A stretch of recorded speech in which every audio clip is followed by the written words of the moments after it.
Jean Stories presents Pinakasalan Ako ng Amo Ko. Written by Esyang. Bakit ganito ang lasa ng kape? What the heck? Inis na sabi ni Jack at saka bigla na lamang dinura ang kape sa kanyang bibig.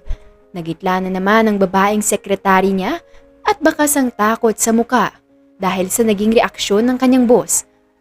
Sir, maayos naman po ang lasa ng kape at saka sinunod ko po yung nais ni... Naputol na lamang ang sasabihin ng babae nang biglang magsalita si Jack at saka masama siyang tiningnan. Get out! You're fired! Sigaw nito. Nangilid naman ang gilid ng mga mata ng babae. Handa na sa pag-iyak. Sir, wag naman po. Kailangan ko po ng trabaho para sa pamilya ko, sir. May sakit po ang anak ko, sir. Maawa po kayo. Uulitin ko na lang po, sir, kung ayaw talaga ninyo ng lasa. Pakiusap po. Pagmamakaawa ng babae na halos lumuhod na sa harapan ni Jack na niluwagan naman ang kanyang necktie. I don't care. Tanggal ka na. Palpak na naman ang gawa mo. Ilang beses na. Ani Jack. Sir naman po. Please naman po, wag niyo naman po akong tanggalan ng trabaho. Parang awa niyo na po, sir.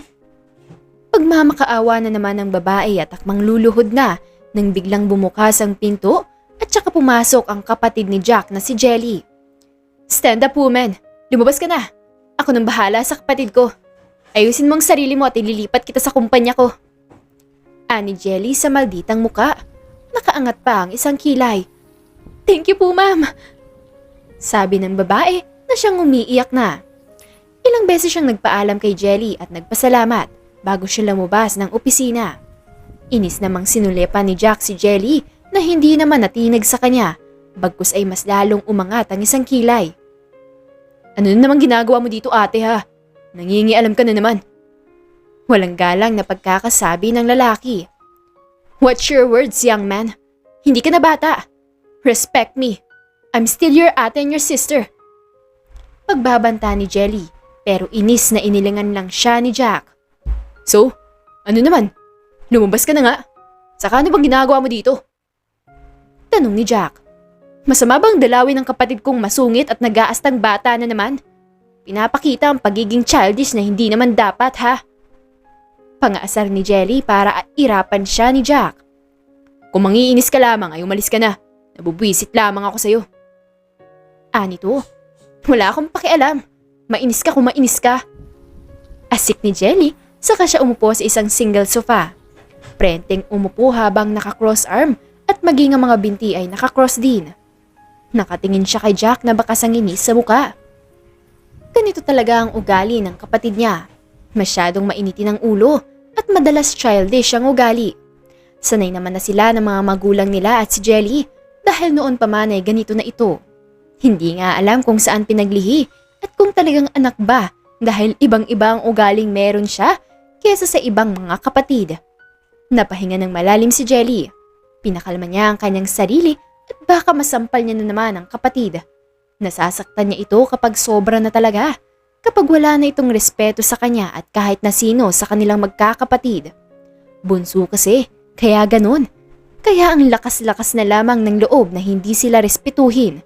Isa pa ay, baby kasi ito ng kanilang mga magulang at spoiled simula mga bata pa. Nasobrahan sa pagbibi, kaya iba na ang ugali niya ngayon. Umamin ka nga sa akin, Jack. May problema ka ba at bakit ganyan ka ngayon, ha? Tanong ni Jelly. Nakaangat na naman ang isang kilay. Wala akong problema. Saka ano bang pakialam mo, ha? Matapang na tanong ni Jack. Aba, talagang wala kang galang bata ka, ha? Concern na nga ako lahat-lahat tapos ganyan ka pa? Huh, wow! Sarkastiko na pagkakasabi ni Jelly. Napairap na lamang si Jack. Di ko naman sinabing maging concern ka at mabait ka sa akin. Hayaan mo na nga lang ako, ate. At saka, alam ko naman ang ginagawa ko. Kaya huwag kang mag-alala. Ani Jack? Kapatid mo ko, Jack. Ate mo ko. Kaya nag-aalala lang ako. Lalo na at bakit ganyan ka hindi ka naman ganyan noon, ah. Ani Jelly? Masyado lang mainit ng ulo ko, ate. At wala akong problema. Marahang pagkakasabi ni Jack na bakas na napagod siyang makipagtalo sa kapatid. Natigilan naman si Jelly nang mapansin yun, lalo na nang tawagin siya nitong ate. Just tell me, Jack, kung may problema ka man. Para naman alam namin ni na Mami at Daddy. At para hindi kami masyadong mag-alala sa'yo. Ani Jelly. Tipid na napatango na lamang si Jack. Tumayo si Jelly sa kanyang pagkakaupo. Hahanapan kita ng maayos na sekretary mo. Alam kong nilalandi ka na ng iba kaya tinatanggal mo. At huwag ka nang umangal at ayus-ayusin mong pagtrato sa kanila. Marahang pagkakasabi ni Jelly. Oo, ako nang bahala. Sabi naman ni Jack. That's good. Ako nang bahala sa sekretary mo. And please, Jack, umiwas-iwas ka nga sa gulo at away. Alam mo naman na may pangalan ng pamilya natin kaya mag-ingat-ingat ka. Huwag mo nang bigyan ng problema si na Mami at Daddy. O kaya naman ang stress. Ani Jelly. Napapaaway din kasi si Jack kapag pumupunta siya sa mga bar. Konting hindi niya lang nagugustuhan ay nagagalit agad siya. Naiinis agad. Kaya naman ay palagi siyang nasasangkot sa mga away at agad namang inaayos ng kanyang mga magulang o kaya naman ay mga kapatid. Sige, sabi na lamang ni Jack. Just make sure, Jack maawa ka sa mga magulang natin na palagi na lamang nililinis ang pangalan mo. Know your responsibility. At alam ko naman na alam mo na dapat yan. Hindi ka na bata at huwag kang mag-astang bata. Ani Jelly, wala na siyang pakialam kung ma-offend o mainis naman ang kapatid. Basta ay sinasabihan at pinapaalalahanan niya lang ito. At sinasabi ang mga maling ginagawa. Hindi naman umimik si Jack na tanging tango lamang ang ginagawa. Aalis na ako. Baka uminit na naman ang ulo ko sa'yo. Ani Jelly sa kapagak na tumawa at umalis. Nang makaalis na ito ay napahinga naman ng malalim si Jack. Aminado siyang talagang mabilis mag-init ang kanyang ulo. Moody siya at wala siyang pakialam sa mga ginagawa niya o kaya naman ay ugaling meron siya. Wala siyang pakialam kung may nasasaktan na siyang ibang tao. Siguro ay manhid na siya. O ganun na siya ka-heartless. Pero wala naman siyang problema dahil maayos naman ang buhay niya. Talagang sa ugali niya lang ang merong problema. Nagbago lang naman ang pag-uugali niya sa isang dahilan. Nasaktan siya, niloko, tapos iniwan. Kaya sobrang sakit ng bagay na yun sa kanya at yun ang naging dahilan ng pagbabago niya. Hanggang ngayon ay hindi niya magawang makalimutan ang bagay na yun dahil nanatili sa kanyang puso ang sakit na iniwan sa kanya. Sobrang sakit na lokohin ka at ito pa ang may balak na iwanan ka. Doble-doble ang sakit na kanyang nararamdaman at nahirapan siyang umahon dahil doon. Pero nagpatuloy siya kahit na sobrang sakit ng kanyang puso. Ginawa niya pa din ang lahat para makamove on na siyang nangyari naman. Pero ang hindi niya makalimutan ay ang panlulokong ginawa sa kanya na siyang naging dahilan ng kanyang pagbabago ngayon.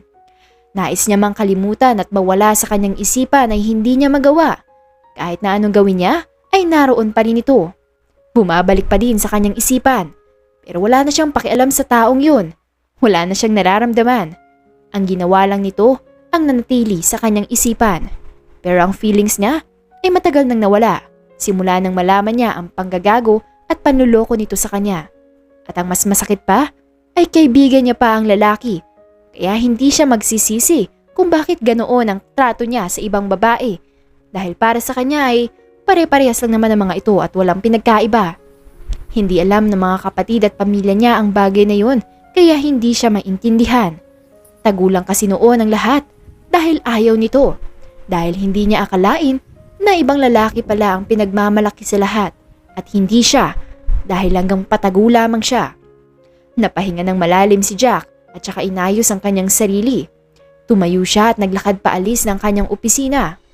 Pagbaba niya ay agad na nagsibalik ang kanyang mga empleyado sa kanilang mga ginagawa nang makita siya. Kanya-kanya ang mga ito at nagmistulang tahimik ang paligid na kaninang maingay dahil sa kanilang pinag-uusapan. Palihim silang sinundan si Jack hanggang sa tuluyan ng makababa ng kumpanya. Sumakay ito sa kanyang kotse. OMG! Nakita niyo ba ang itsura ni Sir? Parang ang bigat ng dinadala niya. Tsaka, bakit ganun yung mukha niya? Parang ibang-iba. Pansin ko nga din parang ang lungkot ng mukha niya. At the same time parang galit. Hindi ako sure pero parang may kakaiba kay Sir ngayon. Parang malalim ata ang iniisip ni Sir. O baka naman may mabigat siyang problema na dinadala. Ngayon ko lang nakita siyang ganyan Tapos parang wala siya sa kanyang sarili. Nako, baka yan ang sanhi ng pagbabago ni Sir. Hay nako, asa ka pa. Wala nang chance si sir na magbago, no? Imposible. Sa tagal na natin dito wala namang nangyari sa kanya kahit na anong gawin natin. Heartless na talaga siya at walang puso. Kaya wag na kayong magtaka pa. Baka ngayon lang yan at hindi nyo napansin. Well, tama ka naman. Ay, hayaan na lang natin. Bumalik na tayo sa ginagawa natin at baka mamaya mapagalitan tayo pagbalik niya. Nagsibalikan na sila sa kanilang mga ginagawa. Sanay na sila sa ugali ni Jack, kaya hindi na sila naninibago pa. At wala lang din sa kanila kung napapagalitan na lamang sila kahit na wala naman silang ginagawang mali dahil kasalanan ng isa ay kasalanan ng lahat. Masakit din itong magsalita kaya tatagos talaga hanggang buto at hindi mo makakalimutan. Kaya may mga umiiyak na din ang mga empleyado. Pero hindi umaalis dahil sobrang laki nito na magpaseldo at si Jack lamang ang kilala nilang ganoon. Kaya kahit na nakakasawa na sa kumpanya nito at makakasama si Jack ay tinitiis na lamang nila dahil pahirapan na din ang maghanap ng trabaho lalo na kapag kumpanya. Karamihan pa naman sa kanila ay hindi tapos sa pag-aaral. Si Jelly ang dahilan kung bakit sila nakapasok sa kumpanya. Ito kasi ang nag-handle sa lahat imbis na si Jack dahil wala naman itong pakialam. Ayos na sa kanya kung sinong nariyan. Umalis ang umalis at magstay ang magstay. Si Jelly naman ay umuwi sa kanilang mansyon. Naabutan niya ang mga kapatid na nasa sala at nanonood kasama ang kanilang mga magulang. Oh, kamusta si Jack? Tanong ng kanilang ina. Umupo si Jelly sa isang sofa at saka marahan na napahinga. Ayun, naabutan ko na naman na pinapagalitan ng kanyang sekretary at kung ano-ano namang sinasabi dahil lamang hindi nagustuhan ng lasa ng kape. Tinanggal niya na naman eh. Kaya ako na naman ang maghahanap ng bagong sekretarya niya. At hindi ko alam kung may mahahanap pa ako bago pa matanggal yun. Kasi yun lamang ang nakatagal sa kanya. Kwento ni Jelly at problemado ang kanyang muka. Hindi ka pa nasanay ate. Tsaka I suggest na maghanap ka ng babaeng soft. Biglang sabi na lamang ni Johnny para mapatingin si Jelly sa kanya. Bakit naman soft? Hindi niya kakayanin ang ugali ng kapatid natin kapag ganon. Kailangan matapang at malakas ang loob. Ani Jelly. Mas maganda ang soft. Tipong iyakin dahil maawain si Jack sa ganung bagay. Basta inosente ang muka. Naisip ko lang na, what if ganun ang kanyang sekretarya? Baka sakaling magbait-baitan na yun. Paliwanag nito. Natigilan si Jelly at bigla na lamang siyang napaisip. Agree ako dyan. Pwede din ganyan. Malay natin mag-work. May pagkamaawain nga yang si Jack eh, kung hindi pa siya ganun ngayon. Pagsang-ayon naman ni Jana. Napaisip si Jelly na siyang napahawak sa kanyang ulo. O saan naman tayo makakahanap ng ganung babae ha? Saka paano tayo makakasigurado na tatagal siya bilang sekretary ni Jack? Tanong ni Jelly sa mga kapatid. Napahawak na lamang si Jana sa kanyang labi. Maging si Johnny ay nagkatitigan silang dalawa at bigla na lamang napangisi. Natigilan naman si Jelly nang mapansin yun. Hoy, baka kung ano-ano naman yung pinag-iisip nyo ah. Ani Jelly agad. Don't worry ate. Mali ka nang iniisip. Kami nang bahala. May nahanap na kami ni Jana. In case man. Ani Johnny. Wow ah, ready talaga kayong dalawa. Siguraduhin nyo lang na maayos yan ah. At kayo ang tatamaan sa akin kapag hindi. Pagbabanta ni Jelly. Shh! Huwag ka na nga lang mag-alala ate. At saka, kilala mo naman siya. Kaya alam kong alam mong magtatagal siya kay Jack bilang sekretary. Saka kayang-kaya niya ding patinuin si Jack no? At alam naming maaawa sa kanya si Jack. Ngising sabi ni Jana habang nakatingin sa kanilang ate Jelly na bakas ang pagtataka sa mukha. Hindi niya maisip kung sino ang tinutukoy ng mga ito. Pero malaki ang tiwala niya sa kanyang mga kapatid. Ang mahalaga sa akin ay magbago ang ugali ni Jack. At kahit papaano hindi siya ganun. Gusto kong bumalik yung dating masiyahin na kapatid natin. At hindi ganun na kung sino siya ngayon. Ani Jelly. Iyan din naman ang gusto naming mangyari ate. Pati sina mami at daddy. Ani Johnny na siyang lumingon sa mga magulang na tahimik lamang na nanonood. Pero alam nilang pinapakinggan sila kahit papaano. Nakasandal ang kanilang ina sa kanilang ama habang nakaakbay naman ang kanilang ama dito at saka hinahalika ng tuktok ng buhok. Hindi nila maiwasan ang mapairap at kunwaring mapasuka. Masyadong bitter, lalo na si Jana na siyang single. No boyfriend since birth. Kahit na nililigawan naman siya ng ilan at maraming mga lalaking nagbabalak sa kanya na magpatibok ng kanyang puso. Pero kahit na isa ay wala siyang nagustuhan. Wala ding pumasa. Hindi niya tipo ang mga ito dahil iba ang type niya. May mayabang kasi at sobrang gwapong-gwapo sa sarili. Meron din naman na ang taas ng tingin sa sarili. Iba-iba ang ugali ng mga ito na ayaw ni Jana sa isang lalaki. Kaya hanggang ngayon ay wala siyang kasintahan. Payag naman ang kanilang mga magulang na magkaroon sila ng mga kasintahan. Talagang sa kanila lamang ang problema. Kahit isa sa kanila ay wala pang may boyfriend o kaya naman ay girlfriend. Tumatanda na sila pero wala pang mga asawa. Masyadong ine-enjoy ang buhay pagiging single. Dahil para sa kanila, parang masasakal lamang sila kapag nag-asawa sila. Kahit na depende naman yun sa taong mamahalin nila at kung papayag silang kontrolin sila ng asawa. Pero sa pamilya nila ay walang ganun. Walang nagpapakontrol na lamang dahil sila ang batas, sila ang masusunod at wala nang iba pa. Hindi sila pumapayag na under lamang sila. Para sa kanila ay nakakababa yun bilang isang Arellano. Sige, ipakilala niyo sa akin ang taong yan ah. Para ngayon pa lamang ay nais ko nang malaman kung sino siya. Para malaman ko ang background niya. Ani Jelly sa mga kapatid. Tumango naman ang mga ito sa kanya. Nang sumapit na ang kinagabihan, ay nagpunta sila sa isang opisina kung saan doon sila nag-usap-usap tungkol sa taong magiging bagong sekretary ng kanilang kapatid na si Jack. Agad nilapag ni Jana ang brown envelope na siyang kinuha niya sa kung saan. Nakaredy na ito matagal na at saka may mga alam sila tungkol sa kanilang kapatid na tinatago sa kanila. Na hindi sinasabi, hindi naman kasi sila tanga na magbubulag-bulagan sa mga nangyayari na wala lamang.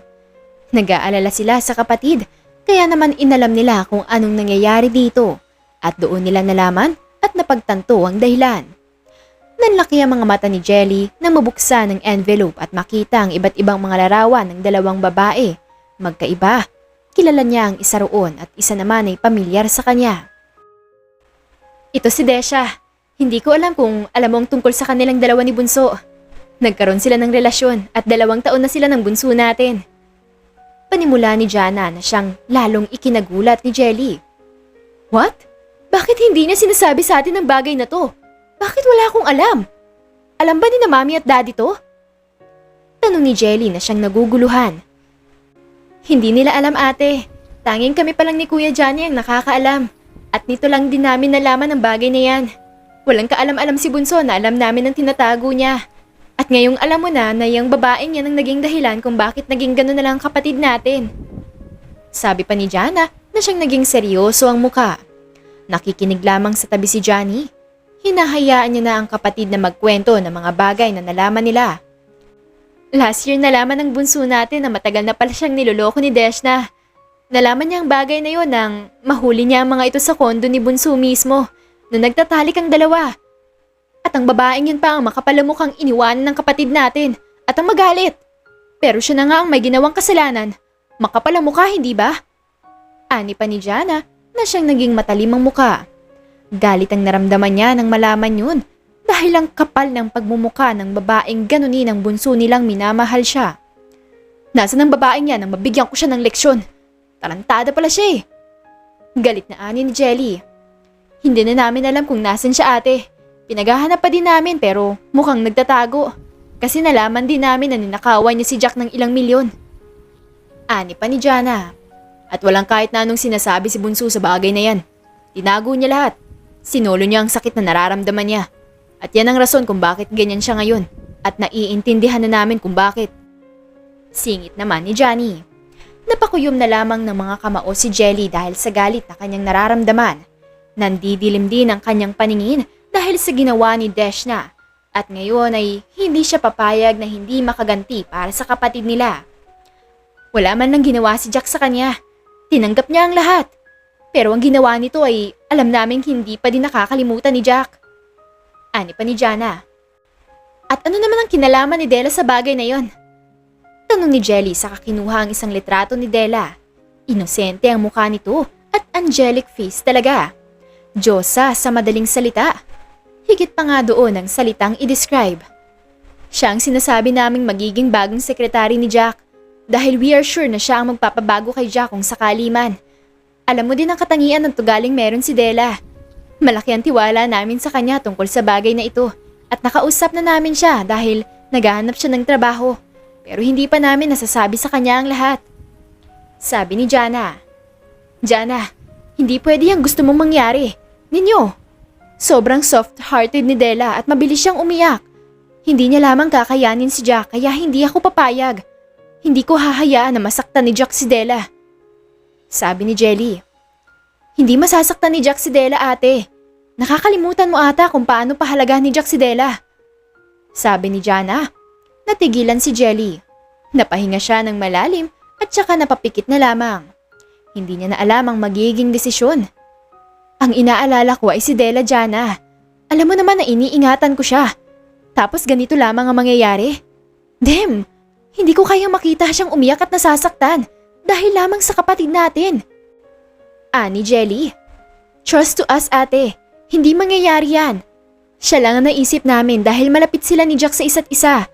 At baka ngayong magkakita silang dalawa ay unti-unting bumalik si Jack sa dating siya. Ani Jana na pinipilit talaga si Della. May isa pa akong iniisip, Jana. Ani Jelly, saka siya tumigil. Alam nating may pagtingin si Della kay Jack, mga bata pa lamang sila. Baka bumalik ang feelings na yun ni Della sa kapatid natin. Pero baka masaktan lamang siya dahil hindi siya kayang gustuhin ni Jack pabalik. Nag-aalala ang boses na pagkakasabi ni Jelly.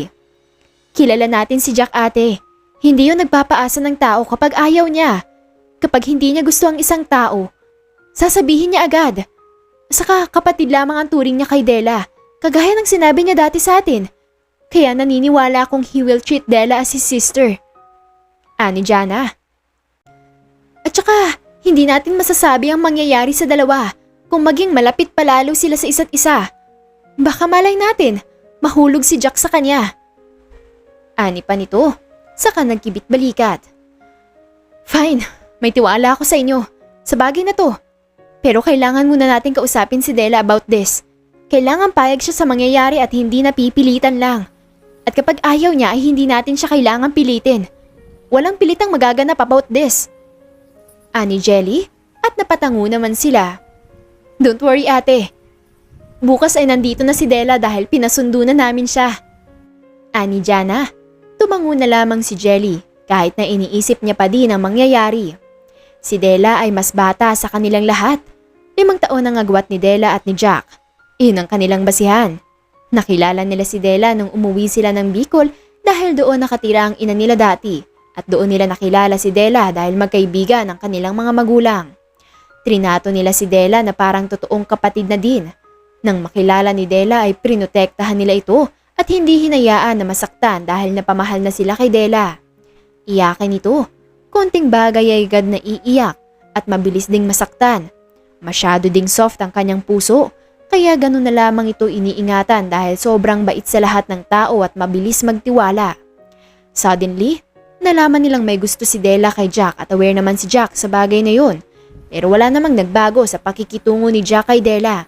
Pero hanggang kapatid lamang ang turing ni Jack dahil masyado pa talagang bata si Della noon. Of course, umiyak si Della about that dahil hindi siya gusto ng taong gusto niya. Umiwas din ito kay Jack. Kaya doon nagkaroon ng pagbabago sa pagitan nilang dalawa pero silang tatlo ni na Johnny at Jana ay hindi nagiba ang pagtrato. Ngunit napansin nila ang pag-iwas ni Della sa kanila. Napalayo sila kay Della nang kinakailangan nilang bumalik ng Maynila upang mag-aral pero hindi naman nila ito nakalimutan at hanggang ngayon ay may connection pa rin sila ni Della. Pero madalang na lamang itong nakakausap dahil hindi naman sila nakakadalaw pa sa Bicol dahil masyadong busy at maraming gawain. Pero alam naman nila ang nangyayari sa buhay ni Della at proud sila kay Della dahil masaya ito at patuloy sa buhay.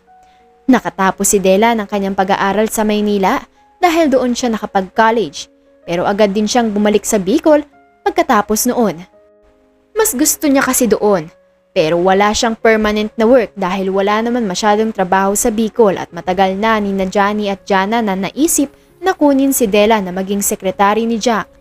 Kaya kinausap nila ito through phone para sabihin ang bagay na yon at pumayag naman si Della na ngayon ay inaantay na lamang nila.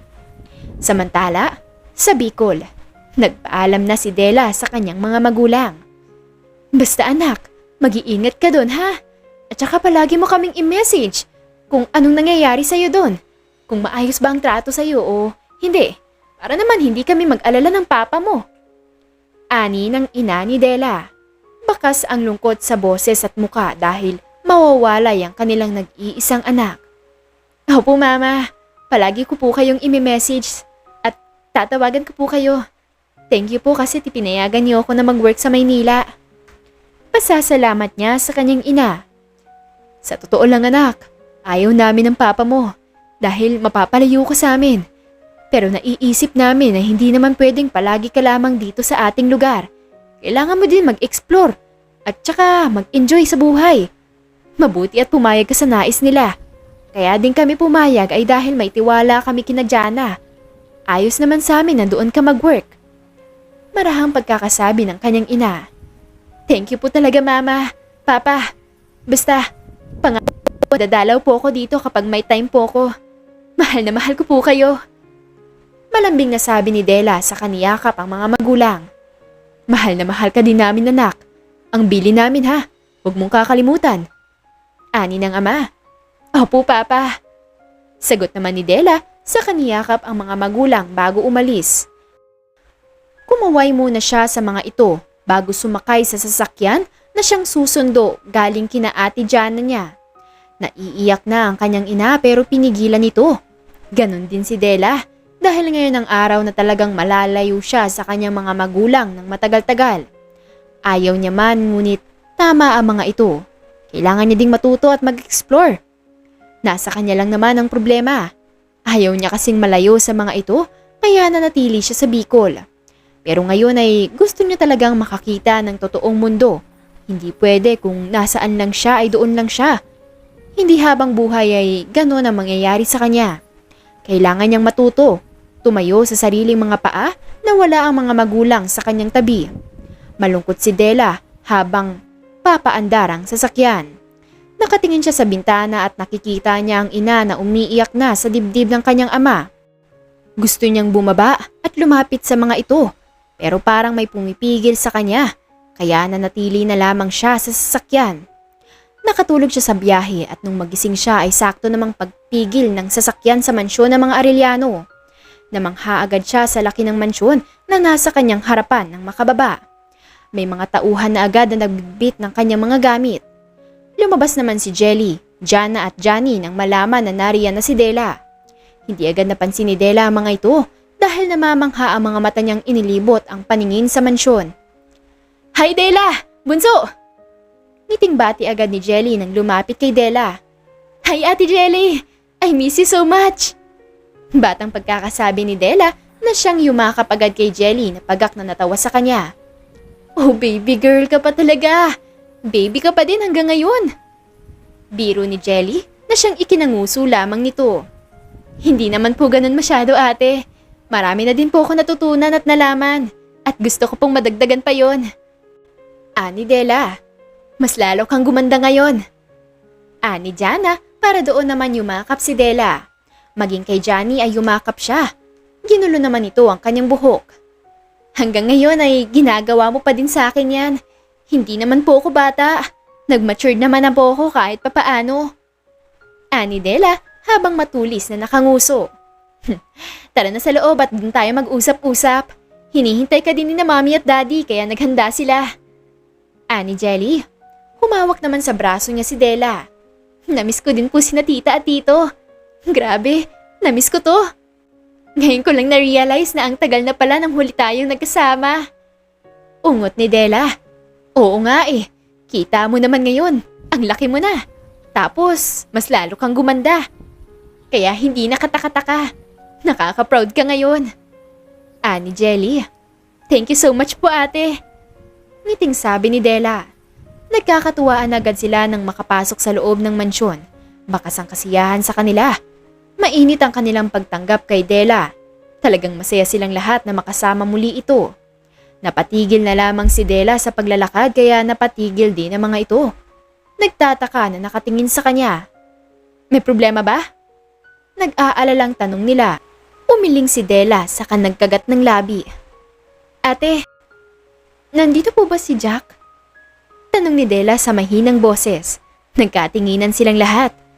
Don't worry baby girl, wala siya dito.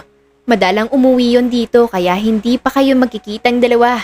At yan ang pag-uusapan natin mamaya dahil sa kanya ka magtatrabaho. Ani Jelly sa marahan na boses sa kahinaplos ang buhok nito. Napatango naman si Della. Sinabihan na agad siya ni Jana sa bagay na yun. Napatanong lamang siya para maging ready kung magkaharap na bang muli silang dalawa dahil bigla siyang kinabahan. Hindi niya alam ano ang gagawin niya. Baka mapatulala na lamang siya kay Jack dahil hanggang ngayon ay totoo ang gusto niya pa din ito at walang nagbago sa feelings niya. Lumala pa nga lalo. Hindi niya ma-unlove dahil ayaw niya din. Si Jack lang kasi ang nag-iisang lalaking kanyang nagustuhan at wala nang iba pa. Hindi siya nagkagusto sa ibang lalaki kahit na gusto niya ay si Jack lang talaga ang tinitibok ng kanyang puso. At kaya din siya pumayag sa inalok ni Jana sa kanya ay dahil kay Jack. Gusto niyang makasama ito. Okay na siya kahit ganun lamang. Okay lang siya sa bagay na yun. Hello po tita! Tito! Maligayang pagbati ni Della sa mag-asawa at agad na nagmano sa kanila. Ang ganda-ganda mo anak! Mas lalo kang gumanda ngayon ah! Ani ni Mrs. Arellano. Namula naman ang pisngi ni Della. Bahagya siyang nahiya dahil doon. Thank you so much po. I'm happy po na makita at makasama ulit kayo. Ngiting ani ni Della. We are happy to Della. Matagal ka na namin gustong makasama at makita. Kaso hindi kami nakakauwi ng Bicol dahil masyadong busy. Pero ngayon mukhang makakasama ka na namin ng matagal. Ngiting ani ni Mrs. Arellano. Oo nga po eh. Nakakatuwa nga po after long years po. Daldal ni Della. Isa sa nagugustuhan na katangian sa kanya ay ang pagiging madaldal nito. Despite sa pagiging mahiyain minsan pero nakakatuwa naman. Umupo si Della malapit sa mag-asawa na nasa gilid lamang siya. Nagdaldalan agad sina Mrs. Arellano at maraming kwento si Della na pinakinggan naman ni Mrs. Arellano. Makikita mo sa kanyang mga mata ang saya at proud habang nagkukwento si Della. Nakangiti din naman ang magkakapatid na siyang pinakikinggan siya. Naging masaya ang kanilang hapag dahil kay Della. Parang ang hindi nauubusan ito ng kwento sa dami at ang boses nito ay para kang hinihele. Napakaganda kaya hindi nakakasawang pakinggan. Ang sarap sa tenga pakinggan. Kumusta naman ang mama at papa mo doon? Tanong ni Mrs. Arellano. Ayos naman po sila doon. Umiyak nga lang po si nanay nung umalis na po ako. Muntik ko na nga pong balikan eh. Ani Della at bigla niya agad na miss ang mga ito. Ganyan talaga kapag napamahal ka sa mga magulang mo at matagal mong nakasama parang ayaw mo nang humiwalay sa kanila. Marahang pagkakasabi ni Mrs. Arellano. Hindi po kayo nagkakamali dyan tita. Miss ko na nga po agad silang dalawa eh. Ani Della. Hayaan mo anak. Papayagan ka naman namin na umuwi doon kung kailan mo gusto. Basta magsasabi ka sa amin ha. Ani to. Opo, marami pong salamat. Ani Della. Parte na ng pamilyang Arellano si Della. Hindi na ito naiiba sa kanila. Anak na din ang turing ng mag-asawa kay Della. Masaya silang kumakain at hinayaan ng magkapatid na magdaldal sina Della at ang kanilang ina. Magka-vibes kasi ang mga ito. Nang matapos sila ay niligpit na ng katulong pero tumulong din naman si Della. Della, huwag ka na dyan. Hayaan mo na sila ang gumawa niyan. Ani Jana kay Della nang makita niya ito sa kusina na naguhugas ng plato. Ate, bakit niyo hinayaan na si Della ang maghugas ng mga plato? Tanong ni Jana sa isang kasambahay pero mahinahon lamang ang kanyang boses. Ate, ako pong may gusto. Huwag mo po sila pagalitan. Ako pong nagpumilit. Sabi ni Della kay Jana na napatitig sa kanya. Sige, basta huwag kang magpapapagod ah. Kailangan mo din magpahinga. Basta, hayaan mo na mga kasambahay sa mga gawain dyan. Ani Jana, napatango naman si Della. Opo. Sagot ni Della at saka na siya nagpatuloy sa kanyang ginagawa. Nagpaalam naman na si Jana na siyang umalis na sa kusina at bumalik sa kanyang silid. Ilang taon ka na, Della? Tanong ng kasambahay na si Mara. 27 years old na po ako. Magalang na sagot ni Della na siyang kinatigil ni Mara dahil sa gulat. Wow talaga! Hindi halata sa mukha mo. Para kang teenager pa lamang. Akala ko nga ay nasa 19 ka pa lang. Ani Mara na siyang namamangha. Hindi nga po talaga halata sa mukha ko na 27 years old na po ko. Ani Dela at pagak na natawa. Oo nga eh, ang bata kasi ng face mo. Ikaw ba ay may kasintahan na? Tanong ni Mara. Umiling naman siya. Naku po, wala po. Hindi pa po ako nagkakaroon ng kasintahan dahil may priorities pa po ako at may mga ibang kailangan gawin. Kaya hindi ko pa po masyadong naiisip ang bagay na yan. Sabi ni Dela. Swerte siguro ng mga magulang mo sa'yo, no? Dahil may maganda silang anak. Mabait, magalang at mapagmahal. Bihira na lamang ang kagaya mo ngayon dahil karamihan sa mga kabataan ay mas bata pa sa'yo ay maaga pang nabubuntis. Ani Mara. Para po kasi sa akin, hindi po natin sila pwedeng husgahan na lamang agad. Lalo na't hindi po natin alam ang kanilang pinagdadaanan. Hindi naman po natin sila kilala para pag-usapan at sabihan ng hindi maganda. Marahang pagkakasabi ni Dela. Hay, napakabait mo talagang bata. Pagpalain ka pa nawa ng Panginoon at sana ay dadating na ang lalaki sa buhay mo. Yung mamahalin ka ng higit pa sa kanyang sarili. Deserve mo ang lalaking habang buhay kang mamahalin. Ani ni Mara. Napangiti si Dela. Maraming salamat po. Nakangiting sabi niya kay Mara. O siya, babalik na din ako sa aking ginagawa ha. Basta kung kailangan mo ng tulong huwag ka mahiyang lumapit sa akin. Ani Mara na siyang kinatango naman ni Dela. Nung kinagabihan ay agad kinausap ng magkakapatid si Dela upang ipaliwanag ang lahat. Nakinig naman si Dela sa kanila at hinintay ang sasabihin. Dela, alam mo naman na magiging sekretary ka ni Jack. Pero kinuha ka talaga namin dahil alam namin na kaya mong pabaguhin ang ugali na meron siya. Ani Jana, saka tumingin kay Jelly. Para bang sinasabing siya ang magpatuloy. Ganito kasi Dela, mainitin kasi ang ulo ni Jack. Ibang-iba na siya sa masiyahan on. Palagi niyang sinisigawan ng kanyang mga empleyado at tinatanggal ng walang alinlangan. Kahit na si simpleng bagay lamang ang ginawa. Kagaya kanina, tinanggal niya na naman ang kanyang sekretary. Kwento ni Jelly. Iba na po siya ngayon ate? Tanong ni Dela. Oo Dela, ibang-iba na at hindi namin alam kung paano siya mapapatino at mapapabalik sa dati. Pati sa amin ay minsan wala na siyang respeto. Buntong hininga na pagkakasabi ni Jelly. Bakit po siya nagkaganon ate? Imposible naman po na walang dahilan at gusto niya lamang. Ani Dela. Nagkatinginan na magkakapatid na animoy sa ganoong paraan ay nagkakaintindihan sila gamit ang kanilang mga mata. Nagtataka naman si Dela. Dela, nito lang namin nalaman ang bagay na to. Wala talaga kaming kaalam-alam. Ni hindi namin nakilala dahil hindi niya pinakilala sa amin. Panimula ni Jelly. Natigilan si Dela. Nagkaroon ng kasintahan si Jack Dela at nagtagal silang dalawa. Wala kaming alam tungkol doon. Nagulat na lang kami sa bagay na yon. Ni hanggang ngayon wala siyang kaalam-alam na alam namin ang bagay na yon. At nalaman namin na niloko, sinaktan at iniwan siya ng babaeng yon. At yun ang dahilan kung bakit siya nagbago. Pagpapatuloy ni Jana. Natigilan si Dela. May kirot sa kanyang puso. Hindi sa kanya kundi para kay Jack. Dahil hindi niya akalain na may ganoong nangyari sa kanya. Alam niyang sobrang sakit noon para kay Jack. Ang saktan, iwanan at lokohin ng babaeng minamahal. Kaya hindi na siya nagtataka kung bakit bigla na lang naging ganito ito. Dahil napapabago talaga ng isang tao dahil sa sakit na nararamdaman. At naisip ka namin dahil baka sakaling matulungan mo si Jack. Dahil alam naman namin kung paano kanya tratuhin. Mabait siya sa'yo, kaya alam namin na hindi kanya sasaktan. Kaya sana, pumayag ka sa bagay na to. Pero huwag ka mag-alala ha, hindi ka kasali kung sakaling malaman niya na may plano kaming ganito. Sabi ni Jelly and she sigh. Payag po ako mga ate, ako na pong bahala. Gusto ko ding matulungan si Jack. Alam kong masakit sa kanya ang nangyari at naiintindihan ko po. Mahinang ani ni Dela. Pinaliwanag pa nila kay Jelly ang mga gagawin at inintindi naman niya ang lahat ng yon. Hindi lubos maisip ng dalaga ang pinagdaanan at sakit ni Jelly nang siya lamang dahil wala itong pinagsabihan sa bagay na yon. Nasasaktan siya para sa lalaking mahal dahil sinaktan siya ng babaeng minamahal. Hindi niya nga sinaktan Tapos ganun ang mangyayari.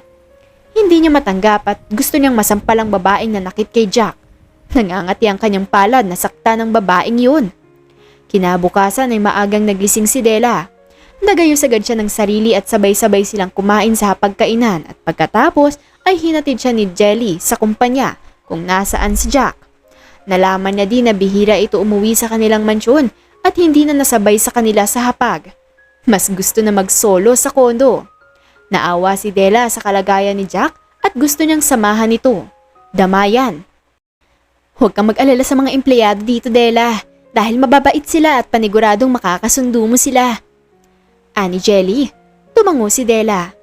Pumasok na sila sa loob at agad namang pinagtinginan si Della nang bigla na lamang nahiya dahil sa mga tingin sa kanya.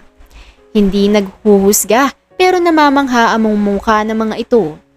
Hoy, sino siya? Ang ganda niya ha? Mukhang bata pa. Oo nga eh. Bakit kaya kasama siya ni Ma'am Jelly? Hindi kaya girlfriend siya ni Sir? Baka naman hindi na parang, pero ang ganda niya, promise ah. Ang anghel na mukha, parang hindi makabasag pinggan din dahil sa sobrang hinhin ng kilos. Bulungan ng mga empleyado na naroon.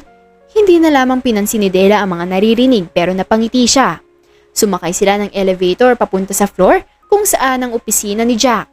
Nakasunod lamang si Della kay Jelly kung saan ito pumunta hanggang sa makalabas sila ng elevator. Nang tumigil at pumasok sa isang pinto. Nasa likod si Della ni Jelly kaya hindi niya agad nakikita ang nasa unahan. What are you doing here again? Baritono ang boses na tanong ni Jack. Mukhang seryoso ito. Napalunok si Della dahil sa narinig. Talagang ibang-iba na nga siya ngayon. Boses pa lang ay iba na. Ani Della, kasama ko ang bagong sekretary mo. Ani Jelly. Sabing hindi ko nga kailangan yan eh. Ang kulit mo naman. Tatanggalin ko lang din yan. Walang kwenta. Walang galang na ani ni Jack. Mabilis ang tibok ng puso ni Della. Your mouth again, Jack ha?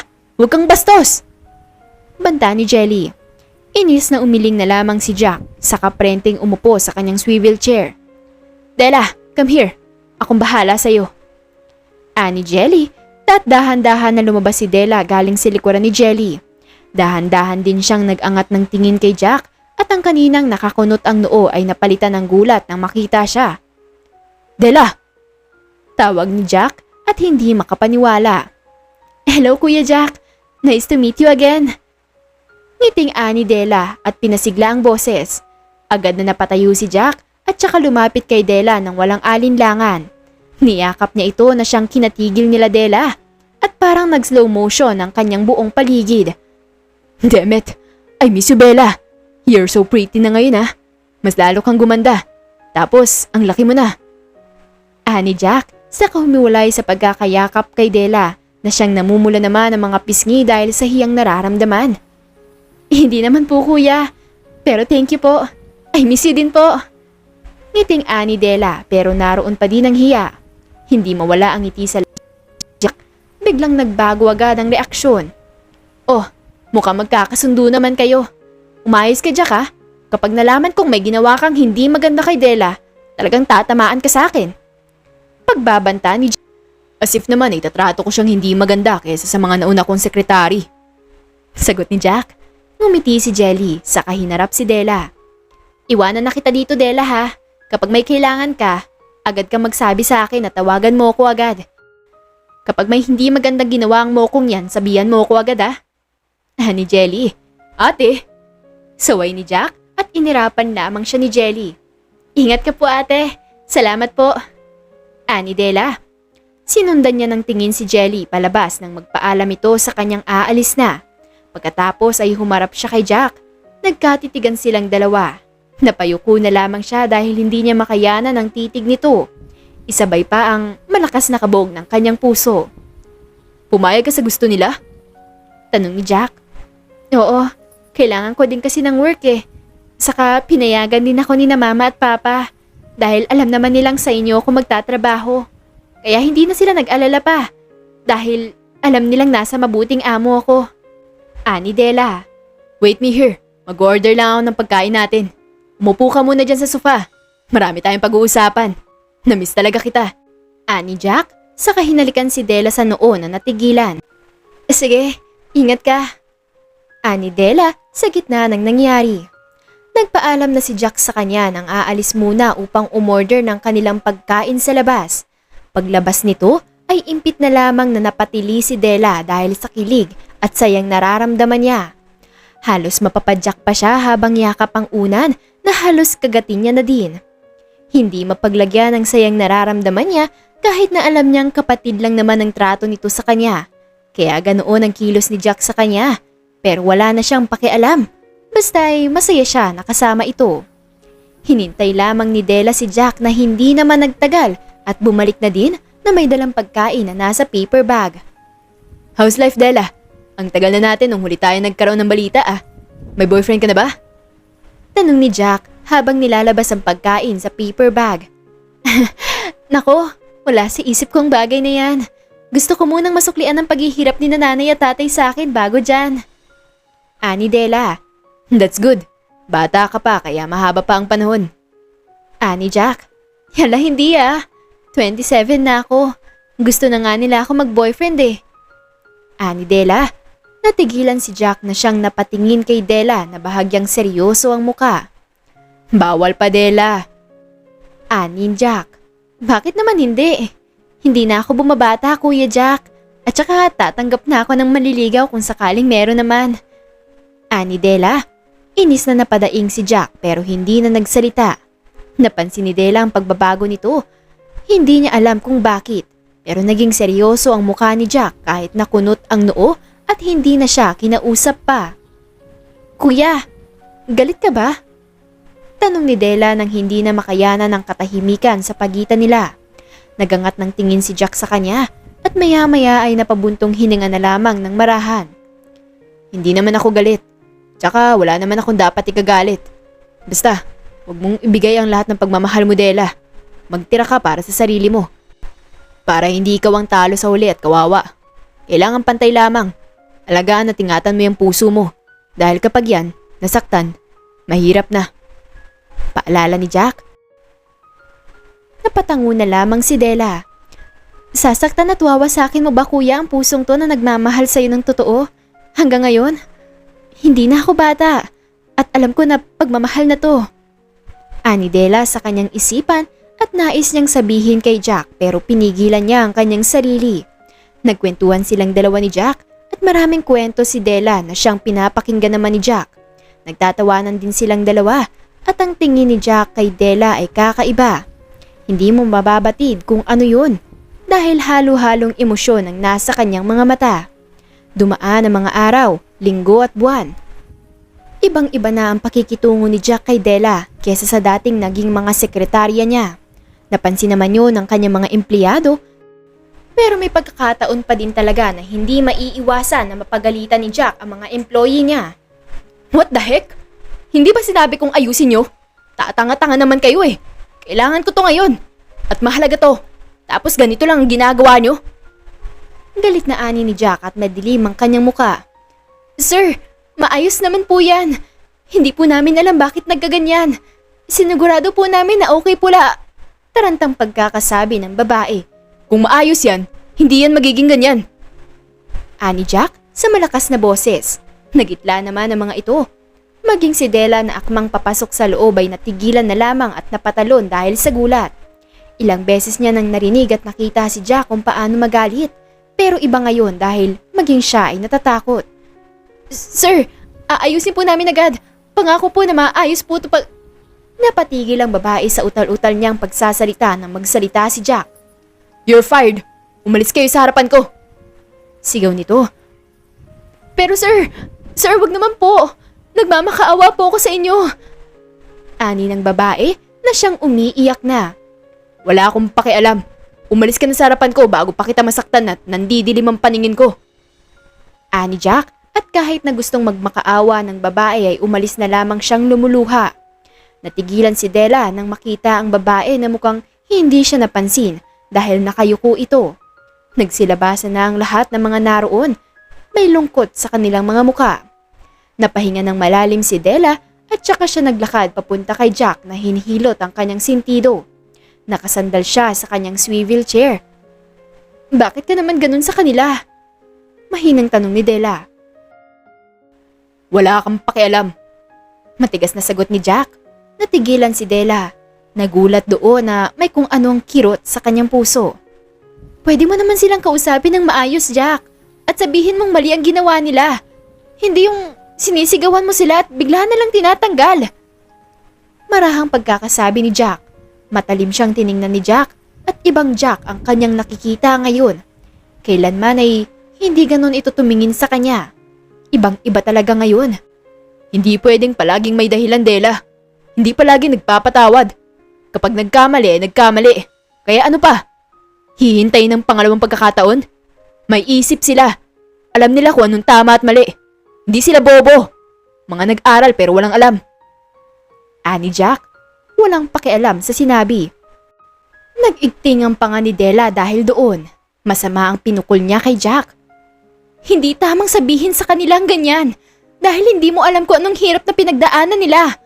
How dare you say that? Para kang walang puso. Hindi na kita kilala. Hindi pwedeng ibubuntun mo sa kanila ang nararamdaman mo. Matuto kang kalimutan kung ano ang nangyari at tanggapin lahat. Hindi yung mananatili dyan sa puso mo ang galit at pati ibang tao ay walang ginagawang masama ay ibang trato mo. Galit na asik ni Della. Malalim ang kanyang paghinga. Naiinis siya. Galit. Halo-halong emosyon. Para din kasi siyang nainsulto sa mga pinagsasasabi ni Jack. Tiningnan siya ni Jack pero hindi nagbago ang ekspresyon sa kanyang muka. Ano bang alam mo? At ganyan ka magsalita ha? Wala kang alam. Gago! Sigaw ni Della. Hindi na napigilan ng sarili. Natigilan si Jack. Hindi ako magsasalita ng ganun kung wala akong alam. Alam kong nasaktan kasi ginawa ni Desh na sa'yo. Pero sana naman matuto kang kalimutan ng lahat. Matuto kang mag-move on. Ikaw ang bobo.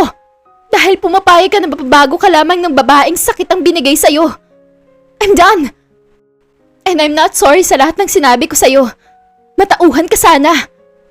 Ani Della, saka siya umalis. Della!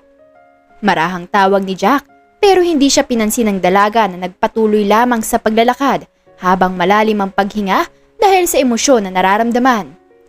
Dahil sa nangyaring yun ay hindi na napansin ng dalawa na umalis si Della sa kanya at ilang araw na din na hindi pumapasok sa trabaho.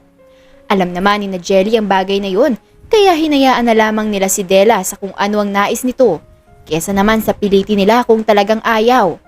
Hindi din umuuwi si Jack sa kanila hanggang sa isang araw ay hindi nila inaasahan ang pag-uwi sa kanilang mansyon. Kailan ba kayo mag-aayos dalawa? Marahang tanong ni Mrs. Arellano. Napanguso si Della. Hindi ko po alam, tita. Bahala po siya. Hindi ako magbababa ng pride. Gusto kong mag-sorry muna siya sa mga ginawa niya sa kanyang mga empleyado na hindi tama. Ani Della. Ay, kayo talagang mga bata kayo. Pero sana pagpasensyahan mo na ang anak ko, Della, ha? Ako nang humihingi ng tawad sa kanyang ginawa.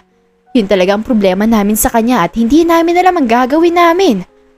Ani Mrs. Arellano, saka napahinga ng marahan. Ayos lang po sa akin. Wala po kayong dapat na ipag-alala, tita. Saka siya naman po yung may kasalanan na talagang naiinis po talaga ako sa kanya. Amin ni Della.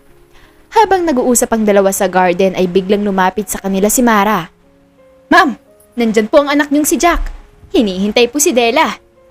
Ani Mara, saka tumingin kay Della. Ngunit may kakaiba dito. Sige, pupuntahan na lang kami sa sala mamaya. Ani Mrs. Arellano. Tumango naman si Mara na siyang nagpigil ng ngiti. Pero kita ni Della yun kaya nagtataka siya. Mukhang magsasorry na iha. Tara na sa labas. Ani ni Mrs. Arellano. Hindi umimik si Della na siyang sumunod na lamang hanggang sa makapunta sila sa sala. O anak, mabuti naman at naparito ka. Ani Mrs. Arellano. Nasaan si Della, ma? Tanong ni Jack sa paos na boses. Della, hinahanap ka. Ngiting ani ni Mrs. Arellano sa kahinarap si Della. O siya, mukhang may kailangan kayong pag-usapan. Mauuna na ako. Ani Mrs. Arellano. Hindi naman na nakapagsalita si Della. Napatitig siya kay Jack na siyang may dalang kumpol ng bulaklak. Lumapit ito sa kanya sakay nabot ang bulaklak. Oh, ano to? Peace offering? Tanong ni Della. Maldita ang boses. Let's calm down baby, okay? Let's talk without shouting. Sabi ni Jack sa mahinahon na boses. Huwag mo nga akong tawaging baby. Hindi naman ako sanggol. Ani Dela. Jack chuckled. Oh no, ayaw ng mahal ko. Love, baby, darling na lang. Ngising tanong ni Jack. Ano bang trip mo ha?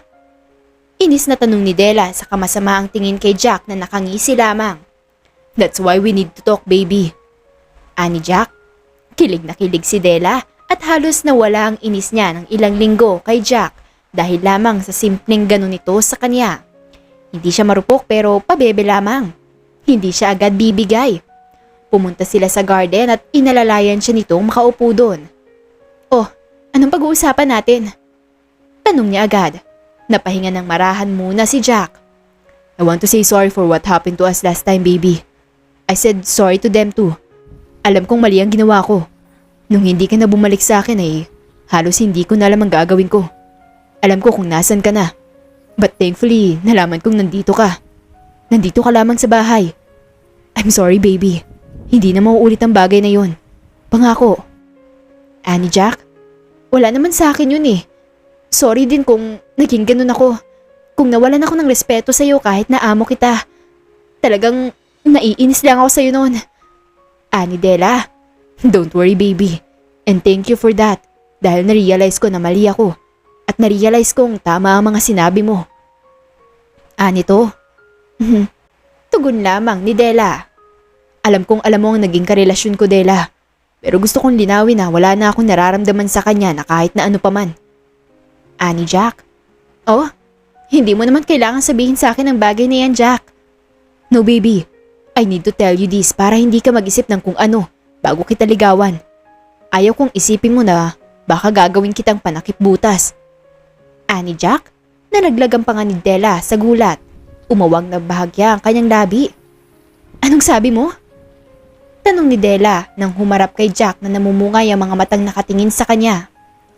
Dela, I fell for you. Nagkagusto na ako sa iyo noon pa man. But you're too young that time. Kaya hindi ako nagbalak pa. Sorry baby kung nagkaroon ako ng girlfriend. Kung nagmahal ako ng iba. Pero ngayon Dela, yung nararamdaman ko sa iyo nung una kitang makilala ay bumalik. At mas lalong lumalim ngayon. That's why I need to talk with you. Para malinawan tayo. Ayaw ko pa naman nung una dahil baka hindi ka maniwala. But Dela, totoo tong nararamdaman ko. Hindi ko sinasabi na paniwalaan mo agad but please, give me a chance. Ani Jack? Hindi makapagsalita si Dela na napakurap-kurap na lamang at hindi lamang sasabihin. Gulantang siya sa nalaman pero ramdam niyang sincere at totoo ito sa kanyang sinabi. Napatikim si Dela. Hindi ko alam kung maniniwala ako Jack. Pero kung talagang totoo ay patunayan mo na lang. Ikaw bahala kung anong gagawin mo. Alam mong gusto kita. Matagal na at hindi nagbago yun. Ani Dela. So baby, pumapayag ka ba na ligawan kita? Tanong ni Jack. Nakangiti at umaasa. Oo naman. Pero hindi kita agad sasagutin ha. Ani Dela. Thank you Dela. Ani Jack saka ngumiti. Hindi alam ng dalawa na pinapanood sila ng pamilya ni Jack na kapwa nakangiti. Sabi na silang dalawa talaga ang magkakatuluyan sa huli. Si Dela lang talaga ang magpapabago sa kanya at wala nang iba pa. Nako talaga, sana all. Isang taon na nanligaw si Jack kay Dela at sinagot naman siya nito. Makikita mo talaga sa kanilang dalawa na nagmamahalan sila at tanggap naman ng kanilang mga pamilya ang kanilang relasyon. Nung 3rd anniversary nila ay doon na nag-propose si Jack kay Dela. Ayaw niyang maging matagal pa ang lahat at hindi naman siya nabigo dahil sinagot naman siya ng yes ni Dela. At nang dumating ang araw ng kasal nila ay walang mapaglagyan ng kasiyahan na nararamdaman nila parehas. Nagkaharap silang dalawa ngayon sa isa't isa. Kapwa mga nakangiti at puno ng pagmamahal ang kanilang mga mata. Sa araw na to, nagtitipon tayo upang ipahayag ang pagmamahal at pagkakaisa ni Dela at Jack sa pamamagitan ng banal na sakramento ng kasal. Sa mata ng Diyos at sa harap nating lahat, sila ay magiging isa. Ang kanilang pagmamahalan ay hindi lamang sa mabuting panahon, kundi sa lahat ng yugto ng kanilang buhay. Ngayon, tayo ay magdarasal para sa kanilang dalawa Panalangin natin na patnubayan sila sa kanilang paglalakbay, napalakasin ang kanilang pagmamahalan, at napagpalain sila ng kaligayahan at kapayapaan sa kanilang pagsasama. Ngayon, kami nag-aanyaya sa kanilang dalawa upang palitan ang kanilang mga pangako ng pagmamahalan. Della, Jack, handa na ba kayo magpahayag ng inyong mga pangako sa isa't isa? Sabi ng pari. Yes po, Father. Sagot naman ni Jack. Nagsimula ang kanilang wedding at lahat ng nanonood sa kanila ay masaya, lalo na ang pamilya ni Jack kung saan ay umiyak na ang mga magulang, maging ang mga magulang ni Della. Dumating na sila sa punto ng pagbibigayan ng kanilang wedding vows. Sa araw na to, ipinapangako ko sa iyo, Jack, na maging tapat at maging tunay na kaagapay sa lahat ng yugto sa ating buhay. Sa hirap at ginawa, kasama kita. Mahal kita ng higit sa alam mo at hindi magbabago yon. Sa bawat hininga at sa bawat galaw, sa bawat yakap at sa bawat halik, ipinapangako kong ipaglalaban ko ang ating pagmamahalan. Ani Della kay Jack at naiiyak na siya dahil sa sayang nararamdaman.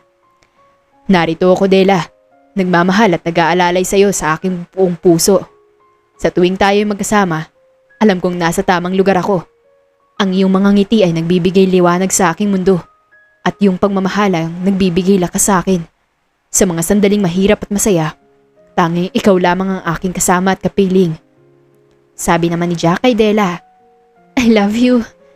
Ani Della sa kanya. I love you too. Sagot naman ni Jack. Sa harap ng Diyos at ng ating mga mahal sa buhay, ito'y aking saksihan. Sa pag-ibig at pagmamahalan, ako'y iyong kabiyak. Habang buhay na magiging tapat sa iyo, Jack. Ikaw ang aking kapalaran, ang aking pag-ibig at ang aking buhay.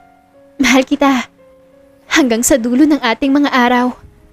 Muling sabi pa ni Della. Nang matapos ang kasal ay nagpalakpakan ng lahat. May mga umiiyak dahil sa sayang nararamdaman at may mga naiinggit din naman. Mabuhay ang bagong kasal! Mabuhay! Congratulations! Mabuhay! Naging masaya ang kanilang kasal at makikita talaga nila ang kasiyahan para sa kanilang mag-asawa. Nang dumaan ang mga buwan ay hindi naging madali sa kanila ang lahat dahil bumukod na sila sa kanilang pamilya. Pero nakakayanan naman nila dahil magkasama silang hinaharap ang lahat ng pagsubok na dumadating sa kanila. Dahil yun naman talaga ang nararapat bilang mag-asawa. Napalakas ng sigaw si Della at mahigpit ang kapit sa kamay ni Jack na nasa kanyang tabi.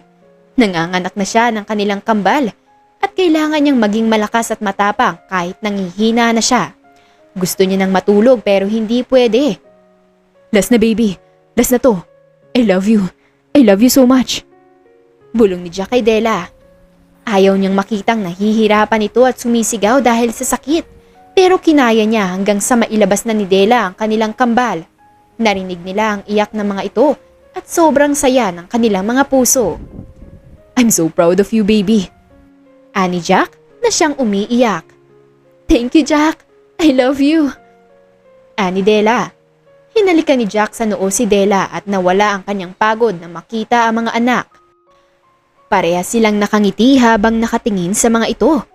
Masaya ang kanilang pagsasama kasama ang anghel na nagbigay kulay lalo sa kanilang buhay.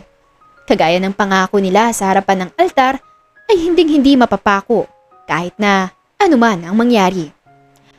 At dyan na po nagtatapos ang ating kwentong pinamagatang Pinakasalan Ako ng Amo Ko. If you like the story, please don't forget to like, comment, share, and subscribe for more wonderful stories. Hanggang sa muli, paalam!